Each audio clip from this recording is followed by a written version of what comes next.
અરવલ્લીમાં પોલીસે ₹5.5 કરોડના દારૂ પર ફેરવી દીધું બુલડોઝર। ટ્રક ભરીને દારૂ લાવવામાં આવ્યો। કેટલાકમાં દારૂની હજારો પેટીઓ હતી તો કેટલાકમાં દારૂ ભરેલી હજારો બોટલ્સ।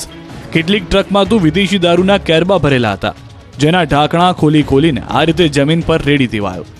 એક વિશાળ જગ્યામાં વિદેશી દારૂની પેટીઓ અને બોટલ્સ ગોઠવી દેવાય, જેના પર આ રીતે રોડ રોલર ફેરવી દેવાયો। બોટલ્સ તૂટતી ગઈ અને તેમાંથી નીકળતો દારૂ જમીનમાં વહેવા લાગ્યો। દ્રશ્યો અરવલ્લીના છે, જ્યાં શામળાજી નજીક જીએસટી ગ્રાઉન્ડમાં ₹4.70 કરોડની કિંમતના વિદેશી દારૂનો પોલીસે નાશ કર્યો। વિસ્તારના Shamlaji police station, Modasa town rural, Meghraj, Isari, Bhiloda અને ટીટોઈ સહિત 7 પોલીસ સ્ટેશનમાં એકત્ર થયેલા વિદેશી દારૂનો આ રીતે નાશ કર્યો। દારૂનો નાશ કરતી વખતે પોલીસ અધિકારીઓ અને પ્રાંત અધિકારીઓની પણ ઉપસ્થિતિ જોવા મળી।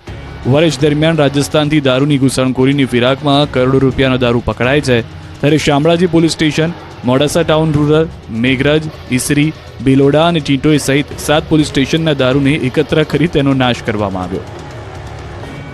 આ બાજુ વલસાડ જિલ્લામાંથી પકડાયેલા દારૂના જથ્થાનો નાશ કરાયો। જિલ્લાના 15 પોલીસ સ્ટેશનમાં 11 મહિના દરમિયાન પકડાયેલા 9 કરોડથી વધુની દારૂની બોટલો પર રોલર ફેરવી દેવામાં આવ્યું।